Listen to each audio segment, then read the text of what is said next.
friends, and welcome. Today I'm going to show you how to create this very cute Pochacco tapestry. We're going to be using a Tunisian simple stitch.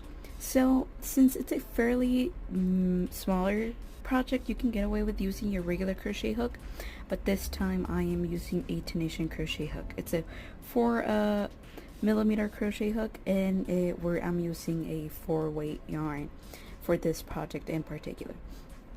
So as you can see, the actual pattern is a lot bigger, but I do not want that big of a tapestry. I'm just going to crop the image a little bit, and I'm just going to do 21 chains for the perimeter of his whole face, and that's going to be it. So it's going to be a little bit lopsided, because it's not a 20 by 20, like a perfect square, but I think it's going to turn out very, very cute. So let's get started.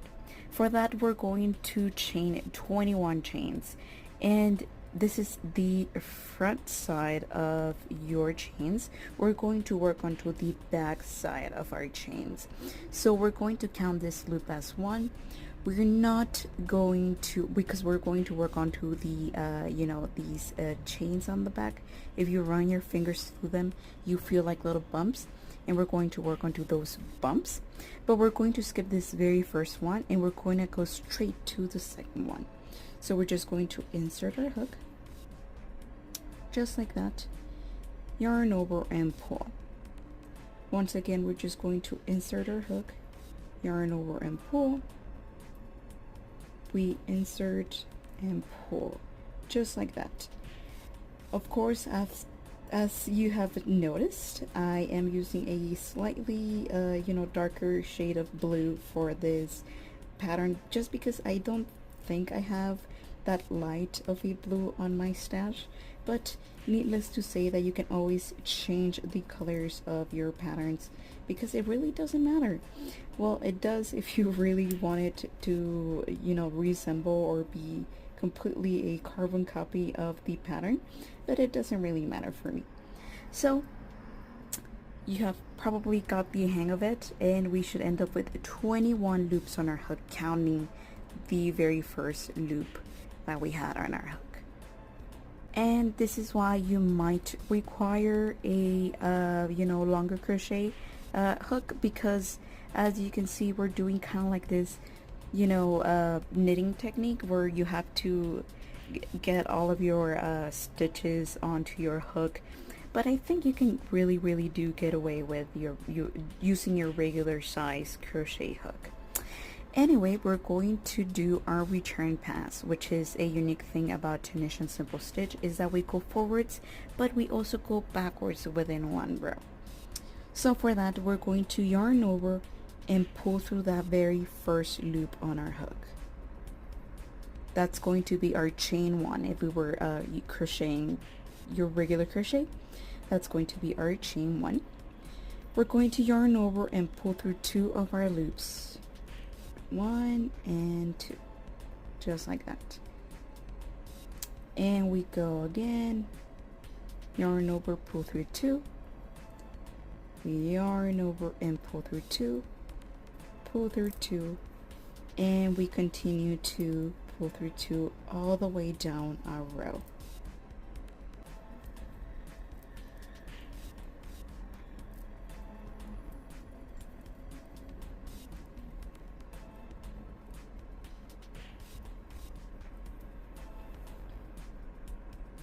So now for our very second row, we're going to do our actual stitch.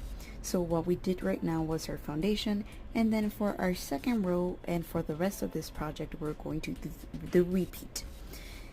And we always count this loop as 1. We're going to, if you stretch your previous row, you'll see like little loops, and these loops are, we are going to work onto those.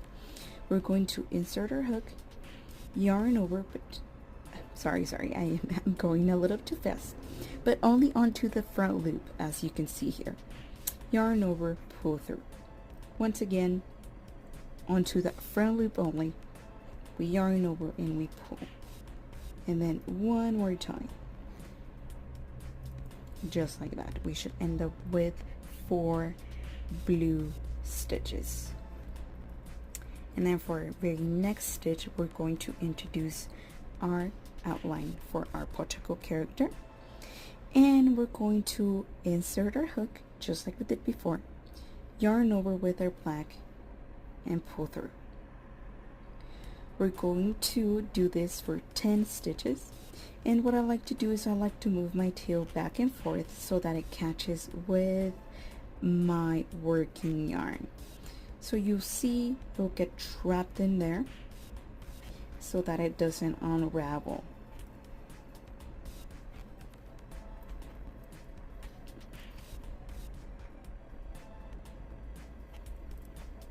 And we should end up with 7 blank stitches, and we're going to fill them up with this blue yarn. This is actually the point where I recommend that you actually get a second cake of yarn so that we do not create unnecessary tension onto our project, because if we were to pull this little yarn all the way from over here, we can risk actually warping our little project, and also it creates a little bit of waste, and I do not like wasting my yarn. So I'm just going to grab the other end of my cake of yarn, and I'm just going to introduce it just like we did with our black stitch, or with our black yarn. Once again, moving my tail back and forth so that it catches and it doesn't unravel.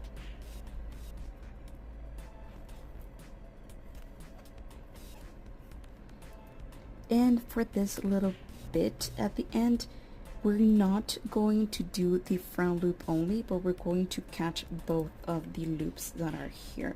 You'll feel it is like the edge of your, if you were to do a regular crochet, there is like two little loops, and I'm going to catch them both so that it doesn't, you know, create like a funky little shape onto the edge of our project. And then we're going to do our chain 1 just like that. We're going to grab our yarn and pull through 2, and we pull through 2, pull through 2, all the way until we reach this point on our tapestry. So whenever we have 2 different colors on our hook, actually, we're going to grab that second color stitch and pull through. So in our case, we were working with our blue. We're going to drop it, we're going to grab our black, and we're going to yarn over, pull through that blue, and pull through that black, just like that. And I'm just going to continue to pull through 2 until our very last color change.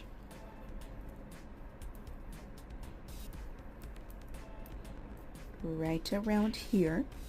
Again, that same rule applies. If we have 2 different color stitches on our hook, we use that second color stitch to pull through. We were using our black yarn, we're going to drop it, we're going to grab our blue yarn, yarn over, pull through that black, and pull through that blue. We continue to pull through 2 until this point right here.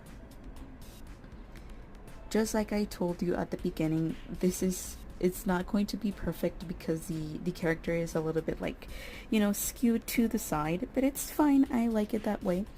Of course, you can always use that entire pattern, but I do not want to. I just think it's just way too much color, and I want this tapestry to be as cute as possible, and I want it tiny.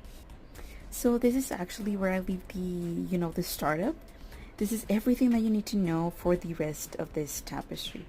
Of course, down below I always leave the Pinterest that I'm following, or you can always take a screenshot of the picture on screen.